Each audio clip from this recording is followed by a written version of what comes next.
চার বছর আগে কেউ একজন আমাদের এই সাপোর্টটা দিলে আজ আমারটা হতো না।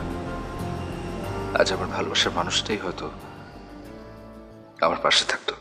যদি কখনো আবার হয় দেখা, যদি পথ